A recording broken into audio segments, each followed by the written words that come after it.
네, 안녕하세요. 반갑습니다. 에이전TV 네. 100%입니다. 2%입니다. 네. 오늘은 어떤 주제를 가지고 에이전TV를 시작해 볼까요? 네, 지난번에 네. 저희가 두 번에 걸쳐서 나눠서 네네, 그렇죠. 일단 페오니아 네. 뱅크 스테이트먼트 발급받는 거, 네네. 그다음에 아마존 셀러 가입까지 저희가 진행을 해봤잖아요. 그렇죠. 그래서 이제 아주 기본적인 준비를 네네. 했으니까 네네. 이제 아마존의 제품 등록을 이제 한번 해보고 싶어요. 네, 그렇죠. 그래서 네. 이 제품 등록을 하기 위한 준비를 이제 하나씩 좀 이제 설명을 하는 그런 네. 시간을 갖도록 하겠습니다. 네. 사실 제품 등록을 하는 그 자체는 뭐 그렇게 어려운 건 아닌 것 같습니다. 하나하나 따라 하시면 가능하지 않을까 하는데 이게 미리 알아야 되는 것들을 이제 이해하시는 게 더 이렇게 우선이 아닐까 하는 생각이 듭니다. 그러면 제품 등록을 하려면 네. 어떤 것들을 미리 좀 아는 것이 중요할까요? 가장 가장 중요한 게 네. 뭐니 해도 네. 머니지 않습니까? 네, 예. 뭐니? 그래서 단가입니다. 단가. 네. 첫째는 단가입니다. 네. 단가, 그 다음에 내가 이 제품을 어디에 팔 거냐 네. 하는 카테고리를 결정하는 게 네. 굉장히 중요한 대목이 아닐까 하는 네. 생각이 카테고리도 들고. 엄청 많더라고요. 그럼요. 네.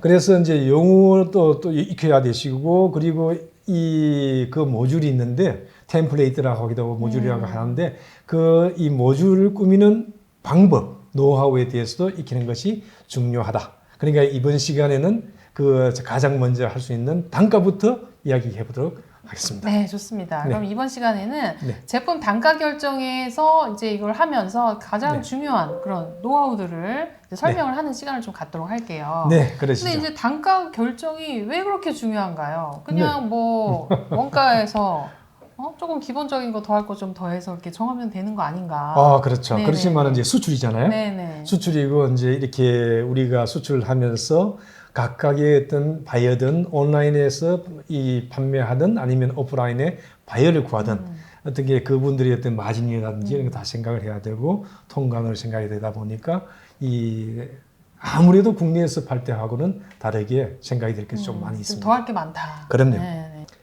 100%님께서는 이제 제품을 구입을 할 때 가격을 검토를 어떻게 지금 해가지고 이렇게 제품을 구입을 하시나요? 아무래도 이제 싼 걸 사고 싶잖아요. 그렇죠. 싸게 파는 곳을. 네네. 그래서 좀 많이 온라인이라면은 이제 여러 사이트를 비교를 해서 그렇죠. 좀 가격이 좀 상대적으로 저렴한 거를 좀 한국에서 서치를 같으면 하고요. 쿠팡, 네, 네이버, 네이버, 스마트 스토어. 예, 그렇죠. 네. 그런 게 되겠죠. 네네네 이런 거를 하고 네. 만약 그 가격이 좀 비싸다 그럴 네네. 경우에는 오프라인을 직접 가서 확인을 해보기도 해요. 그렇죠. 네네네. 예. 사실 미국에도 마찬가지입니다. 미국에서도 제품을 갖다 구입을 할 때 심지어 베스트바이나 월마트나 카스코나 이런 데 가서 구입을 하면서도 반드시 이 비싼 제품을 구입을 하거나 좋은 제품을 자기가 꼭 구입해야 되겠다 할 때는 이 온라인 그 중에서도 아마존에 들어가 가지고 검색을 하고 아마존에서 제품이 얼마에 팔리느냐 하는 걸 보고서 결정을 하는 게 대부분입니다. 거의 기준이 예. 되네요. 그럼요. 이거는 이제 어떻게 보면은 이 소비자들 입장에서 방금 이야기를 했잖아요. 네네. 그런데 이 셀러 입장, 이 판매하는 입장에서도 이게 똑같은 기준입니다. 그런데 이게 더욱더 어려운 거는 셀러 입장에서 판매를 하는데 이 바이어들이, 그러니까 B2B 바이어들이 이걸 갖다가 하나의 레퍼런스로 삼는다는 겁니다. 아마존에서 네. 판매하는 이력에 대해서 네. 판매가 걸려있는 그런 단가들을 그럼요. 네. 그걸 기준으로 해가지고 요 가격을 갖다가 얼마만큼 낮춰가지고 자기들이 이 제품을 구입하고 그러면은 자기들이 마진이 얼마가 되고 과연 이 제품을 자기들이 유통을 하는데 도움이 될 것인가 안 될 것인가 하는 결정을 하는 바로메터를 사용한다는 게 굉장히 중요한 협상의 대목입니다. 기준이 된다는 말씀이시죠? 그렇죠. 바로 그렇게 됩니다. 네, 그러다 보니까 이게 대해 가지고 이게 우리가 이제 소매 기업 그리고 이제 도매 기업 그리고 온라인 기업 이걸 갖다가 구분해 가면서 이렇게 우리가 이제 이야기를 해 봐야 하지 않겠느냐 하는 생각이 듭니다. 그러면 네. 미국의 유통 체계를 잘 네네. 알고 계시니까 한 가지씩 좀 네. 구독자분들한테 설명을 좀 해주시는 그러시죠. 시간 갖겠습니다. 예, 조금 전에 힌트를 드렸는지 모르겠는데 예를 들어 월마트 같은 기업 네네. 그리고 코스트 같은 기업 네네. 이 애플 같은 기업을 갖다가 소매 기업일까요, 도매 기업일까요? 보통 이렇게 큰 기업들이 대량으로 물건을 구매를 하는 걸로 이해를 하면 도매 기업 같기도 하지만 제가 생각했을 때는 또 그 기업들이 네. 엔드 유저들이 소비자들이니까 그렇죠. 네, 리테일, 그럼요. 소매 기업이라고 얘기할 수도 있을 것 같은데 정확하게 맞나요? 맞습니다. 아, 네. 예, 개인들에게 직접 판매를 하고 개인들이 구입을 하는 그런 기업, 그걸 갖다 소매 기업이라고 하고, 이 소매 기업에 납품을 하는 기업, 그러니까 그 제품을 공급하는 기업을 도매 기업이라고 하죠. 네네. 그러니까 이 도매 기업과 소매 기업에 있어 가지고는 굉장한 차이가 있습니다. 도매 기업들은 B2C를 하지 않습니다.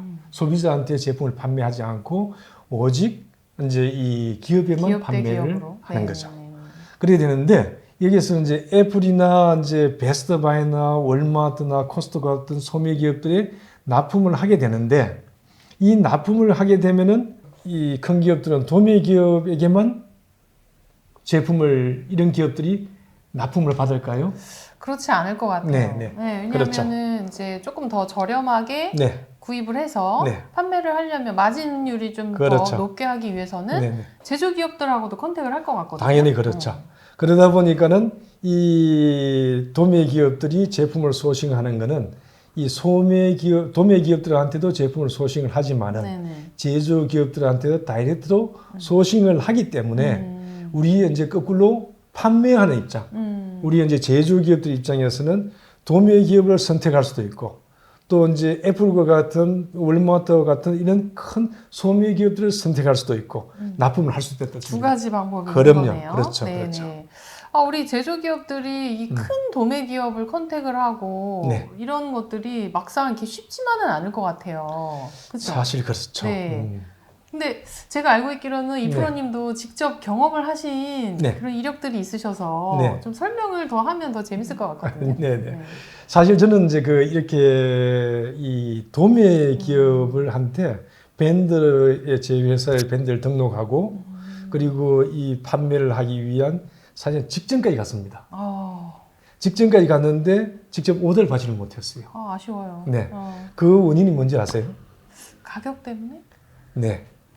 프라이스인데 그 프라이스도 제가 아마존에 올려놓은 레퍼런스 프라이스라고 이야기했죠. 네네. 그 프라이스를 제가 429불에 판매하겠다고 올려놓았을 때 419불에 판매하겠다는 우리 한국의 역직구, 이거로 인해 가지고 제가 이 판매를 갖다 못하게 된 하나의 원인이 되었었습니다. 너무 아쉬워요. 네. 그러다 보니까 이 시점에서 제가 가진 게 아마존의 프라이스, 아마존을 관리하지 않으면은 이 백약이 무효다. 전혀 이제 할 수가 없다는 생각을 가지고 이때 드디어 이제 본격적으로 아마존을 시작한 계기가 되었습니다. 그러셨군요. 네네. 네. 사실 미국 같은 어떤 큰 나라에서 이제 제가 도매 기업을 이야기를 하고 있는데요. 네. 월마트, 스테이플스 아니면은 이런 어떤 애플 이런 데다가 납품을 하나 하기도 힘들죠. 힘들죠. 그 거래처를 뚫는다는 게 사실은 그렇죠. 네, 쉽지 않을 것 같아요. 네. 그런데 그런 회사에 납품을 하는 회사, 제가 거래를 한다는 건 어떻게 생각을 하세요? 그것도 사실은 뭐 엄청 쉬운 일은 아니죠. 아니죠. 상상이 사실은 안 가죠. 네. 왜냐하면은 미국에서 이제 전자 제품을 판매하는 어떤 도매 기업을 본다면은 크게 한 3군데가 있습니다. 많지 않네요. 네. 그러니까 이제 D&H, 잉그램 마이크로, 위닛 이 정도입니다. 그러다 보니까는 이런 기업에 납품을 하게 되면은 이 기업에서 애플이나 베스트바이나 이런 월마트나 카스트코나 이런 데 납품을 대신 해주는 거예요. 그러니 한꺼번에 이걸 다 잡을 수 있잖아요. 네네네. 혹시 Q4라는 얘기 들어보셨나요? Q4. Q4요? 네네. 어떤? 예, 이 Q4는 Q1, Q2, Q3, Q4가 1년을 갖다가 4분기로 나누어 가지고 네. 이 미국에서 이제 이 사업을 하시는 분들은 Q4를 굉장히 중요시 여깁니다. 왜냐하면 Q4 한 분기가 나머지 3분기만큼 제품을 많이 팝니다. 어떤 분기가 가장 4분기죠. 올라가나요? 4분기다 보니까 이때는 이 블랙 프라이데이 있죠, 크리스마스 데이 있죠, 또 네. 이제 이렇게 많이 있습니다. 이벤트들이 많은 연말 시즌인 거죠? 시즌이라고 이야기하는 거죠. 그런데 그 시즌을 갖다가 맞추기 위해 가지고 제가 유닛을 방문했을 때 이 어떻게 그러면 빨리 공급을 할 수 있겠느냐 해가 제가 금요일 날 방문했는데요. 당장에 월요일 날 가자마자 밴드 등록하라. 그래서 굉장히 행운을 얻었죠. 그게 그렇게 빠른 단기간에 이렇게 이루어질 수 있는 일인가요? 가능은 합니다. 벤더 선정을 네네. 하는 것도 쉽지 않을 것 같은데. 이제 제품이 저희들이 충분히 설명을 했고 또 이제 그 전에 미팅하기 전에 이제 주고받은 게 있으니까 충분히 가능한데 네네. 어떻게든 간에 그렇게 하겠다 해가지고 이제 그 저희들이 금요일 날 이제 그 충분한 협의를 하고 돌아오자마자 월요일 날 굉장히 많은 어떤 사실은 준비하는 것들이 많습니다. 네. 왜냐하면 저희들이 돈이 충분하지 않으니까 자금력이 없잖아요. 수백만 불, 수천만 불을 한꺼번에 납품을 해야 되니까. 그래서 이제 그걸 갖다 하기 위해 가지고 저희들이 이제 여러 가지 이제 인슈어런스부터 시작해 다 준비를 했죠. 준비를 했는데 그리고 나가지고 월요일 날 밴드 수료를 다 넣었어요. 더 넣고 밴드가 등록이 됐어요. 바로. 네네. 그래 화요일 날 등록이 됐다는 걸 우리가 확인을 하고 네네. 이제 오더를 기다리는 거죠. 네. 근데 오더가 안 나오는 거예요. 아, 등록했으면 오더를 줘야죠. 그렇죠. 네. 오더가 줘야 되는데 네. 이 오더를 안 주는 거예요. 왜 어떤 일이 있었나요? 예, 오더를 왜 안 주느냐 해가지고 네. 이틀 동안 이야기를 이제 깝치니까 담당자가 연락이 왔어요. 네. 아마존에 들어가가지고 프라이스를 보라. 너 프라이스가 아니고 너 위에 또 판매하는 자가 있다. 다른 판매자가 있다. 네, 네. 그럼 가격이 네. 더 싸다는 말인가요? 제가 이제 이렇게 협상을 할 때, 협의를 할 때는 네. 독점권자다. 네. 독점권자라 해가지고 협의를 했는데 그 독점권자임에도 불구하고 왜 다른 사람이 물건을 파느냐. 그것도 한국에 있는 셀러가. 아, 한국에서. 네. 네네. 그러다 보니까 이 한국에 있는 셀러가 역직구를 해가지고 판매를 하는데 이분을 갖다가 제가 추적을 해보니까 딱 10개를 가지고 제가 429불에 팔 때 419불에 올린 거예요. 싸게. 10불. 네. 근데 10불 차이. 이 10불이 중요한 게 아니고 이 이제 도매기업 입장에서는 본인들이 이 구입을 해가지고 월마트든 스테이플스든 B&H든 이런 데다가 공급을 한단 말이에요. 네네. 그런데 얼마에 파는 미니멈 프라이스가 있습니다. 네. 에버리지 프라이스. 그걸 매입이라고 하는데 미니멈 에버리지 프라이스 이걸 갖다 정해주고 하는데 이게 깨지면은 전체 가격이 다 깨지는 거잖아요. 그렇죠. 그러니까 신뢰가 깨지는 거예요. 신뢰가 깨지는 거죠. 네. 네. 그러니까 가격이 깨지는 거 플러스 신뢰가 깨지는 거기 때문에 자기들은 우리를 믿을 수가 없다. 자기가 이틀간의 시간을 줬다는 거예요. 이틀간 소요한 시간을 줬는데 왜 한국에서 그걸 내려오게끔 못했느냐 하는 그래서- 게 그 뜻이었습니다. 네. 그래서 이렇게 얘기를 나눠보니까 미국 유통시장에서 네. 아마존에서 가격 관리를 제대로 하지 않으면 네. 오프라인도 거래가 성사되기가 쉽지 않다는 그런 결론이 나온 것 네, 같아요. 그게 맞습니다. 자연스럽게 지금 맞습니다. 연결되는 것 네, 같거든요. 맞습니다. 네. 예. 이 결국은 아마존에서 가격 관리를 하지 못하면은 네. 오프라인에서도 이게 바이어를 잡는다는 것은 거의 불가능합니다. 쉽지 않네요. 네. 그러니까 이제 이 온라인에서 아마존에서 가격을 잡고 네네. 그걸 유지하면서 네. 그 다음에 오프라인으로 바이어를 갖다가 컨택해서 잡아야 된다 네. 하는 것이 나오고 네. 그래서 우리 제품 가격을 갖다가 가격 프라이스가 굉장히 중요한 대목이 있기 때문에 이 프라이스를 갖다가 어떻게 우리가 분석하고 어떻게 알아나가야 되느냐 하는 결론이 나오는 겁니다. 네. 네. 그러면 이제 아마존에서 제품 가격을 결정할 때 네. 그러면 고려해야 될 점들이 있을 것 같아요. 이렇게 그렇죠. 중요한 문제니까 저희가 다음 편에는 네. 아마존에서 가격을 결정하는데 중요한 요소들을 하나씩 이제 설명을 네네. 좀 해주실 텐데요.